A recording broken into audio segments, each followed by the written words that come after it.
I visited the world's biggest international film festival for animated movies and shorts a week ago, not really knowing what to expect. I've seen pictures, heard stories, but I still found myself absolutely unprepared for the beauty and vibrant creative energy this place has to offer. And I came back with a heart that is so full, and a lesson that I needed to learn so desperately, but I wasn't even aware. And maybe would have never been aware if I wouldn't have dared to attend this crazy event. So here's a little recap on some of the most beautiful moments and gifts this place has to offer, and why I really hope many more people can come and experience its magic themselves.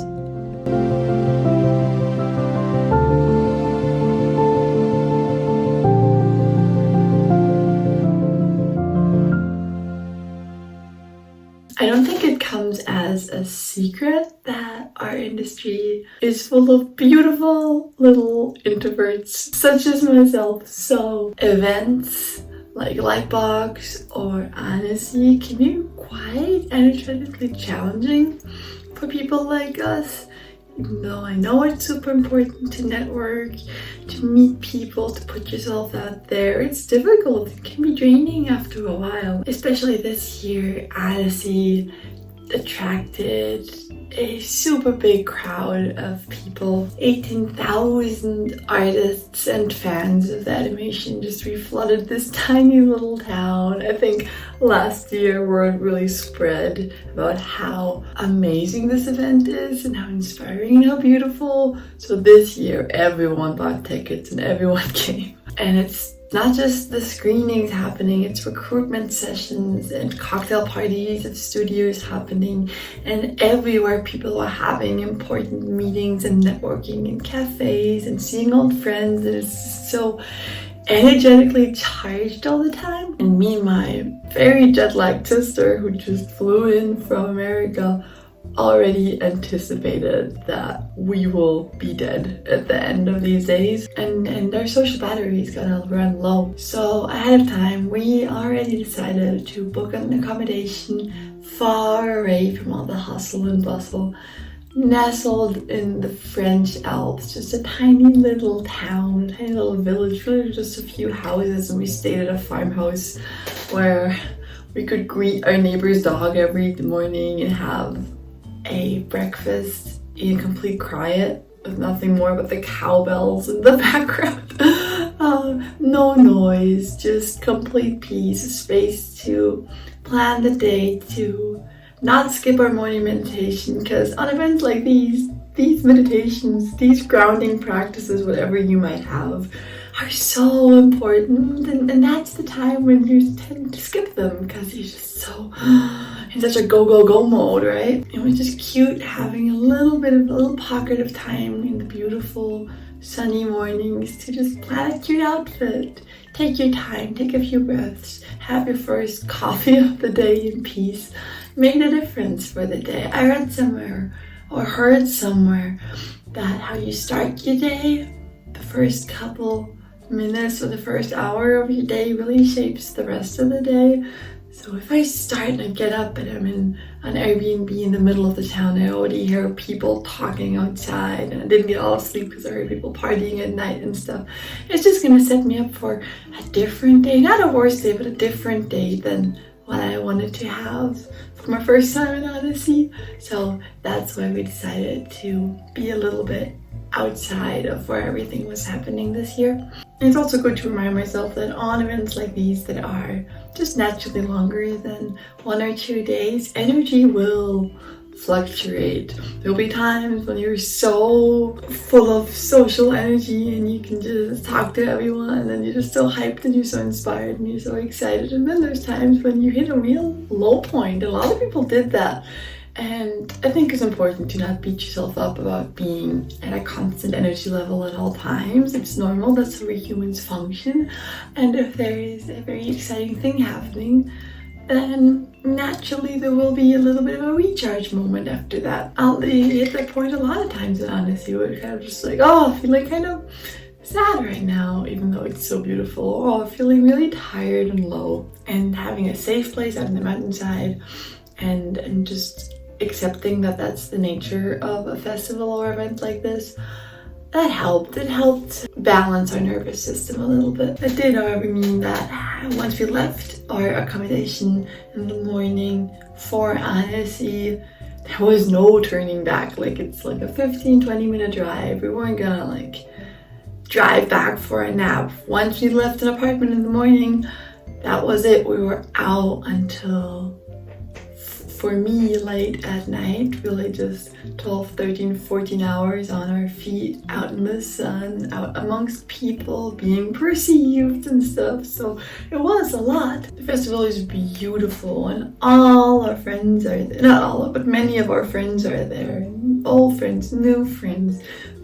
Parties are happening, important people to meet, inspiring things to see. The days are so full and so long. And if you do have an accommodation downtown, which most people do, there's no shame and everybody does that, to just go back and take a nap or just spend some moments in your own four walls, just not being perceived by people. I think that is very important. It makes a lot of sense at a festival like this. But because Maya and I were, like I said, so far away from our accommodation, we had to find our own little pockets of peace at the festival as well. So once or twice a day, we just sit by the water, not talk, just recharge, sleep, and just be under a tree in the shade somewhere, breathing, napping, processing what happened. And luckily, Annecy has no shortage of quiet little secret places that you can find. There's streets where it's always full and it's always busy, but then there's big parks and lots of bodies of water and places and quieter cafes that you can find where you can just drop back into your body for a second. Or just being with absolute comfort friends where there's no performing necessary. You can just be yourself and just be quiet for a second. There was a time when I met my best friend from America and he was just writing on a bench and me and my sister were just drying next to him, and there was no speaking needed. It was just time to be together, and that is important and really recharging. And all that aside, I don't want to sound like this is just the most draining place. Considering how many people are there and how much is happening there, I was shocked by how fueling and energizing it also could be. Like, yes, there's a lot of people, but all those people are lovely and inspiring and creative, and everyone's there for the same reason. And there's just this love for animation and for art and all around, and it's beautiful, and there's nature, and like I said, there's water and beauty. And you watch a movie and you're reminded of why you love animation, why you got into this, and you want to create yourself again. And I did, like, surprise myself by how long I was able to stay out and talk to people and watch movies and take stuff in and put things out. I was far more capable of doing that at this place because of the nature of this place. I think Annecy really is special for that. I was a little bit worried when I booked all my screenings ahead of time, just like a couple weeks before the festival started, or even just 1 week before the festival started, really. I was already worried about, missing out, because there's so much happening. You don't really know what's good, what you really want to see, what you need to be seeing and stuff. And there's like, some like pre-FOMO that I was experiencing. And then also you just don't get into every screening, everything that you want to see. And it's just there's a lot of things that you will be missing out on. And in a way I did miss out on a lot of things. They just sent out a list of all of the films that won prizes at Annecy, and I haven't seen a single one of them. And I really wanted to go to the Warrior Painters meetup Thursday morning. They all gathered 150 painters to paint this fountain. I didn't go to that because I was so tired that morning, and I just had a really slow one, just slept in and recharged. So I missed that.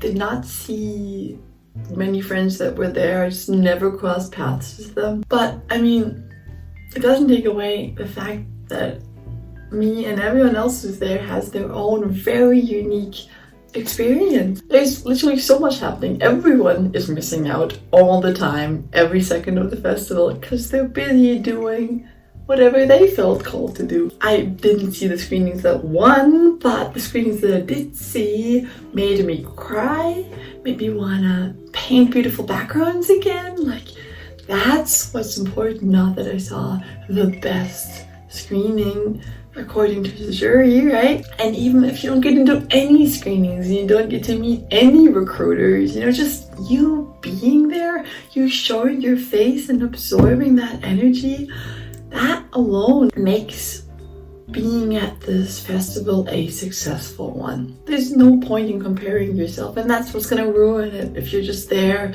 talking to someone.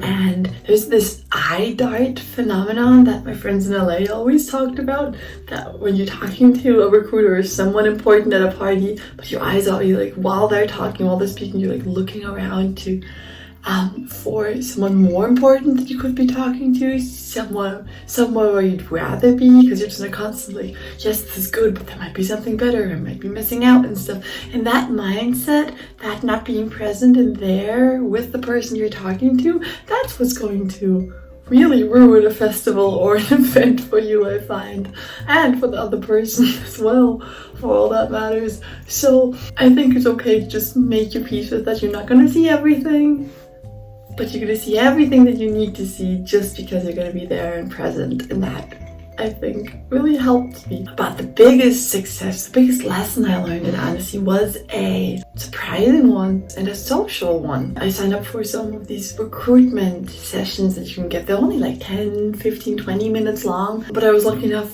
that I got 4 or 5 of them this year, and I'm really grateful for those opportunities. They really, especially where I am at in my career right now, they really do mean a lot to me. But I'm also in a place where, once again, I'm feeling a little insecure about where I am in my professional work. Like, I love painting and I love putting my heart into my personal art recently over the last couple of years, but in professional work, there's still a lot of insecurities there. I still haven't felt that I am completely stable in my career at all. I'm not really sure if I should do characters now, since that job was so fun for me, or if I should just stick to environments, or what I actually should or want to be doing. It's just a little insecure, just a little unsteady in that area. So first day I had 2 meetings scheduled with Warner Brothers and Netflix, and I was just in such a self-deprecating, insecure place that day, and just now looking back, just really not warmed up socially yet, because this was the first day. And I just felt kind of small walking up to their table, and I think they felt that. I was very grateful to be there,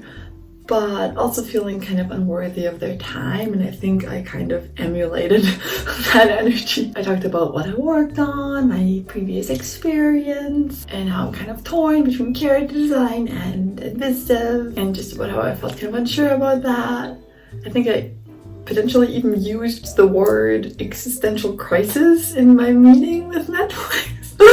It's just not doing a super great job at selling myself. Like, I go somewhere and I want to be authentic with someone, and if my most authentic self right now feels kind of low and down about where I am, then I'm gonna always somewhat emulate that. And obviously no real connection was made. I walked away from the table feeling even more insecure and socially awkward, and just kind of like that was just a waste of everybody's time. And I was just like, oh, this is just like many of the callbacks that I had at CalArts, where I was still a student and I was just emulating, I am a student, I don't know what I'm doing yet. And the recruiters were like, well, just keep working, and once you're at a more professional place, maybe we can like reconnect and stuff. And I'm like, great. And then I walk my way and I'm like, but I want to be in a professional place now. It's just this thing, just not a good time. And I know those days and talks will probably always keep happening in my career, and especially at my first day at an event like Annecy. But I am super proud of myself that later that same day I was invited to this guidance cocktail party, and I made the decision to go by myself And it was really scary being in line and walking in there and not knowing anybody except the two recruiters. And even with them, I was still in that socially awkward place. So I just kind of stood there and didn't really know what to do. But that party was where I finally started warming up socially. Remembering and proving to myself that I can talk, that I do have confidence sometimes, that I can connect to people. And that I'm worthy of being connected to, even. Granted, at that night, it took 3 glasses of free rosé that they offered at the party and talking to a very unthreatening, very friendly, very kind Dutchman. But that little bit of social success just had my anxiety kind of melt away for the week, had me warm up, and had me really enjoy conversations again, get out of that tense state of fear. And that was good. That kind of set me up for success for the rest of the week, luckily.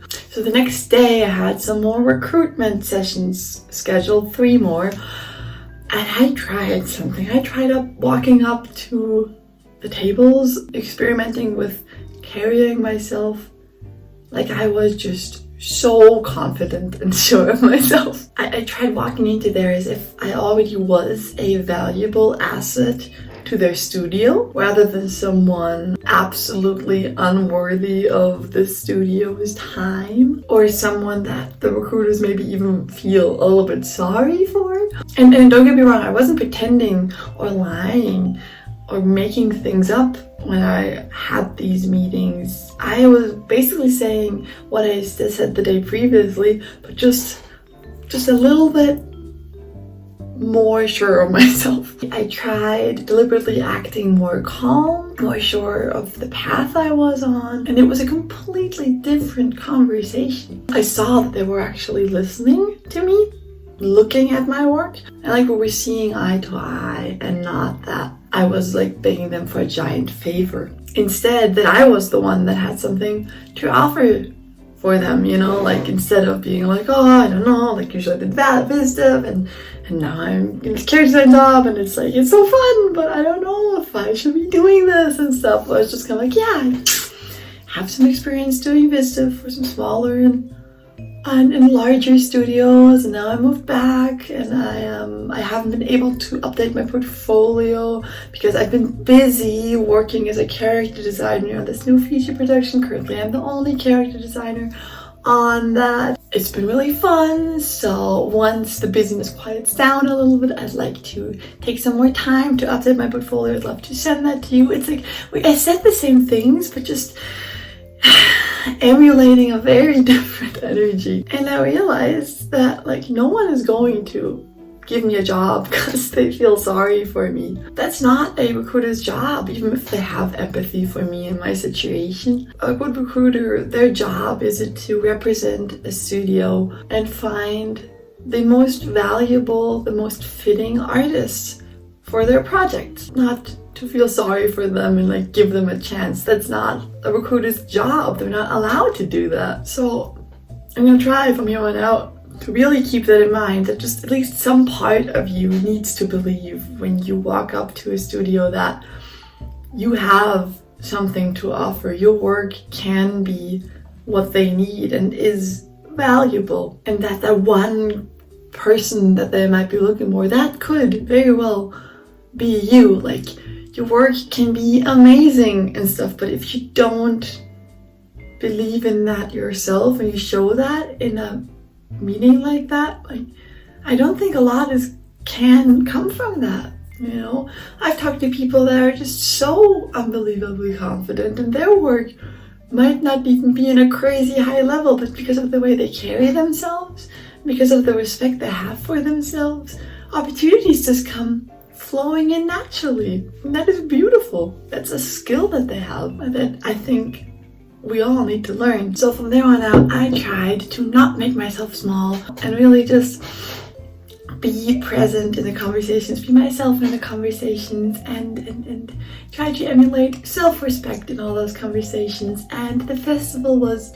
lovely from there on out. I'm so glad I went, and I highly, highly, highly recommend if you have the funds and the means, or if you live close, if it's in any way possible to make it out there at least once, be it just for the films, but also be it for networking reasons, whatever your reasons are. I think Annecy is so beautiful because it can be exactly what a person needs. Some people go there with one objective, other people go there just to float around and be around lovely people, and all those reasons are perfectly valid and wonderful reasons. My sister and I, after we left Annecy, I'm glad that we took some time to not go straight back because to our everyday life, because that I think would have been a little bit of a shock to the system. Everything happening and stuff, and then suddenly us being back in a routine and having to function and be productive again. So I'm quite glad that we took 2.5 more days in Switzerland on our way back, just because that was on the way and we always wanted to visit this part of Switzerland anyways. And I think I've mentioned that before, how recharging and beautiful mountains act to my nervous system. So that was just a really good place to just be around nature, be around beauty, be around inspiring places to ground myself again. Granted, me and my sister did an accidental hike that was so challenging. It was almost 2,000 meters up, like Swiss mountains, not like Bavarian mountains, not like this, but like Swiss mountains. They were steep. I was so tired. It was like a giant hike. It was really, really, really challenging, and started storming up there, but for that reason we had the cottage all to ourselves upstairs up in the mountain. And about like halfway through the hike, we started talking, we started processing everything that had happened at Annecy and what this means for our future.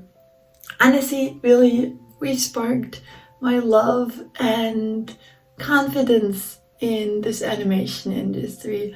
Just seeing European studios and American studios just being so productive and just working at full speed again, trying to get projects made, seeing other people making projects with tiny budgets that are amazing and inspiring, indie underground projects making me cry, but also just the industry really kind of getting back on their feet again was lovely to see, and a good wake-up call, because slowly we're at a point where I can't just blame AI and the industry's state or economy for not getting a job. Obviously that is still a big part of our life, of the situation we're living in right now, and that is just the reality, and maybe that is okay, but I get the sense that things are still happening, things are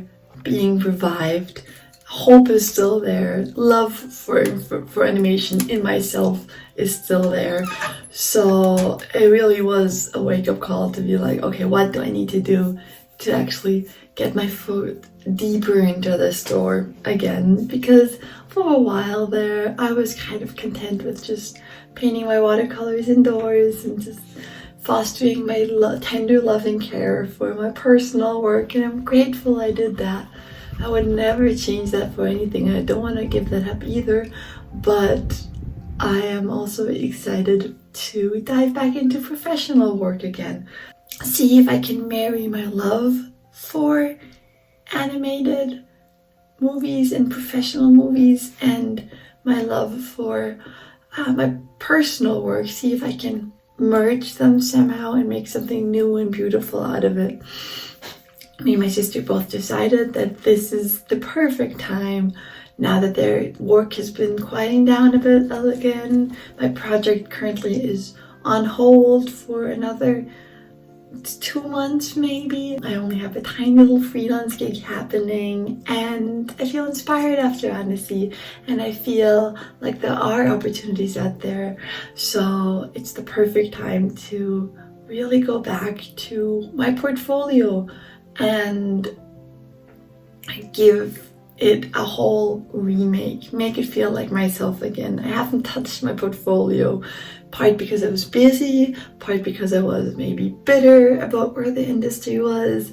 It hasn't changed at all in like 2 years, and it's crazy. You think people don't notice, and then I talked to that Netflix recruiter, showed her my portfolio, and she pointed at the one new image that I added.